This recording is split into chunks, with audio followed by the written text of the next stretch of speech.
Assalamualaikum warahmatullahi wabarakatuh. Kali ini kita akan mengenal mengenai diabetes mellitus. Sebelumnya, perkenalkan, adapun anggota kami, Fathia Hanun Naurah, Lahiran Garda Widyasari, Mailina Dwi Akontari, Oktaviani Dwi Purnama Dewi, dan Putu Tiara Saraswati.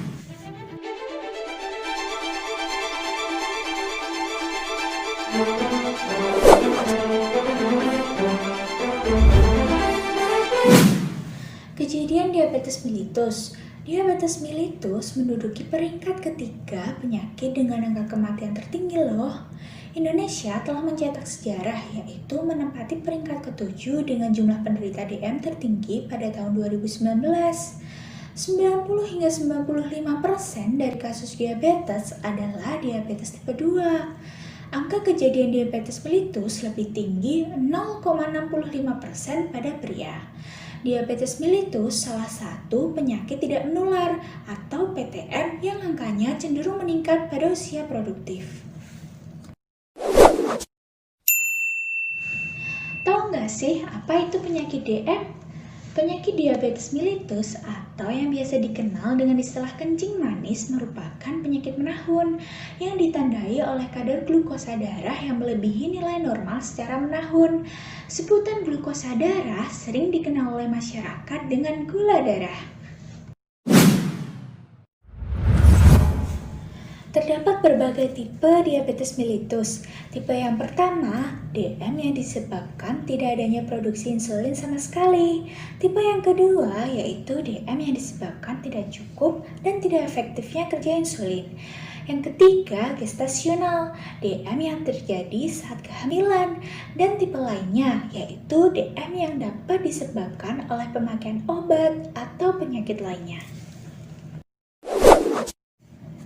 Adapun gejala penyakit diabetes mellitus, terdapat gejala utama atau klasik dan juga terdapat gejala tambahan.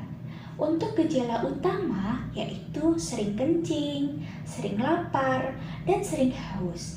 Sedangkan gejala tambahan seperti berat badan menurun secara cepat tanpa penyebab yang jelas, kesemutan, gatal di daerah kemaluan wanita, keputihan pada wanita, luka sulit sembuh, bisul yang hilang timbul, cepat lelah dan juga mudah mengantuk, serta impotensi pada pria.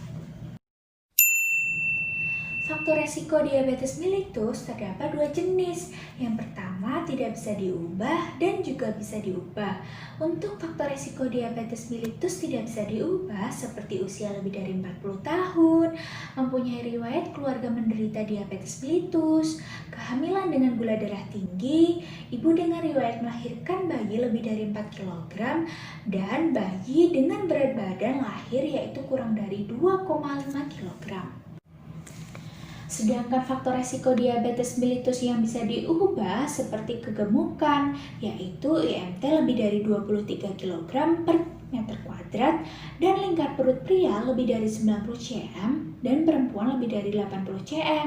Kemudian kurang aktivitas fisik, hipertensi atau tekanan darah tinggi, dislipidemia, riwayat penyakit jantung, diet tidak seimbang, merokok, atau sering terpapar oleh asap rokok. Penting loh mengetahui penyakit DM secara dini.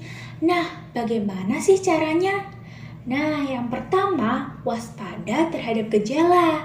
Yang kedua, waspada terhadap faktor resiko. Dan kadar gula darah sewaktu menunjukkan lebih dari 200 mg per desiliter. Sedangkan kadar gula darah puasa melebihi 126 mg per desiliter. Lalu, bagaimana pengendalian penyakit DM? Yang pertama, mengikuti penyuluhan dan juga konseling DM. Yang kedua, mengatur pola makan. Yang ketiga, melakukan latihan fisik secara teratur. Yang keempat, mengonsumsi obat secara teratur. Dan yang kelima, rutin melakukan pengecekan kadar gula darah.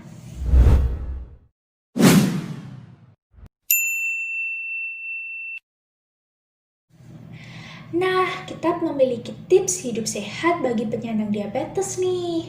Ingat, batasi konsumsi atau hindari makanan dan minuman yang mengandung gula sederhana, seperti gula pasir, gula jawa, sirup, coklat, susu kental manis, es krim, atau bolu dan cake.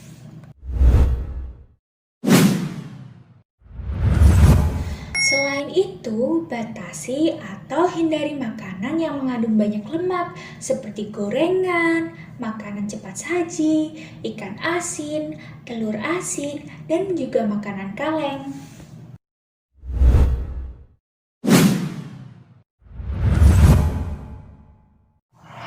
Langkah pencegahan diabetes seperti mengendalikan faktor resiko agar tidak jatuh sakit.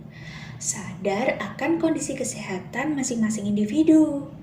Memperhatikan asupan makanan dan minuman.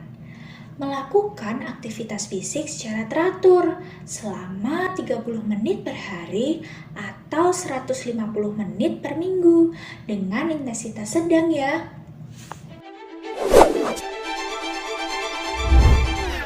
Sekian dari kelompok kami, kurang lebihnya mohon maaf. Semoga bermanfaat. Terima kasih.